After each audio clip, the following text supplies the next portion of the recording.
The next one is you got to have incentives.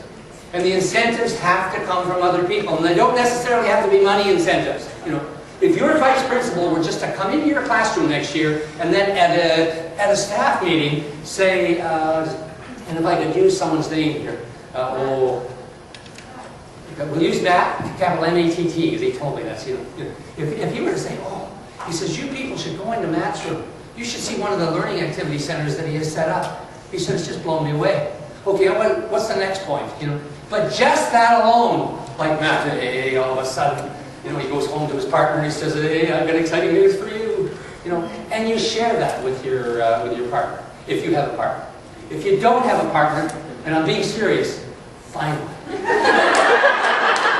Because in teaching, it's a lonely job. And you need someone to support you. You know. So Matt, get someone, you know, and then value that person for the rest of your life. Like, that's serious. Because that will make you a better teacher when it comes to technology. And if you have any problems, see me one-on-one. Resources. Make sure that you've got the resources. And don't be afraid to ask your principal or whoever's on the committee for the resources. To say, this is what you need. Have an action plan. What are you going to do first, second, and third? And the last thing, have an evaluation plan. If you've got those 6 things, I'm sure that you will be successful when it comes to teaching using technology. That will be successful change. If you don't have a vision, I like this part. You know, if you don't have a vision, you know, you're going to be confused. And some of you don't have a vision right now, and that's why you're confused with some of your assignments. Because you go to someone else and you say, you know, Professor X, like this assignment, I don't know what the heck to do. You know, and the person says, I'm glad that you don't know either. You know, because you don't know what to do. That's because you don't have the dream and you're not asking. You know, don't be afraid to ask. And most of the profs here are very friendly. You know, if you don't have the skills, you know, then you're going to be anxious.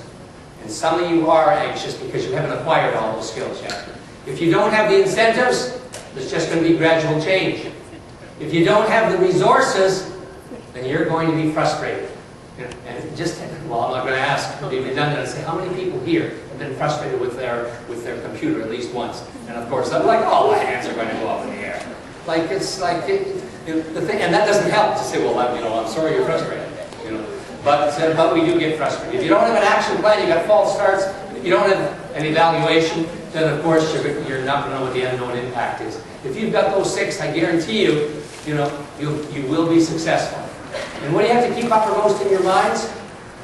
Well, I'm just going to skip all of that, other than to say, you know, seriously, consider all the impacts that you've got. Because with technology, there are some ups and there are some downs. It's not a panacea. You know, hopefully you can use it with discretion.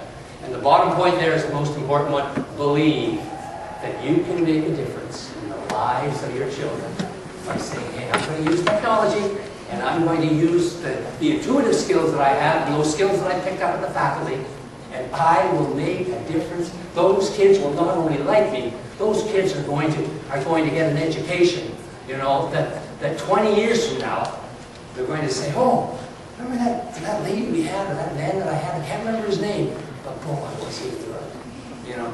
Or they're going to say, as they've already had maybe to you, like your boyfriend, no. They're going to say, you know, I love you. You know, like I'm talking about the kids, eh? Yeah. And that's true. Does that energize you? Yeah.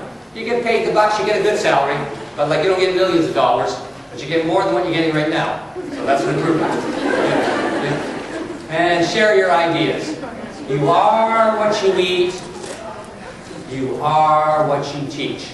Once you become a teacher, you know, don't jaywalk. Why? Because if you're downtown and you jaywalk, that's going to make news in the family some year. You know, because at supper time they're going to say, oh, I saw Miss so-and-so, and she jaywalked.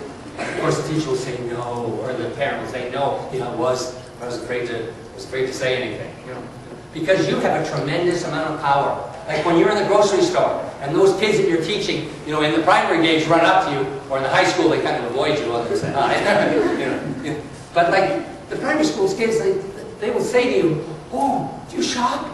You know, because they to think that you live in the school. You know, you were born a teacher. You were there all the time. You really impact. You have the potential to impact on kids. You know, and I hope that you use technology to help students learn.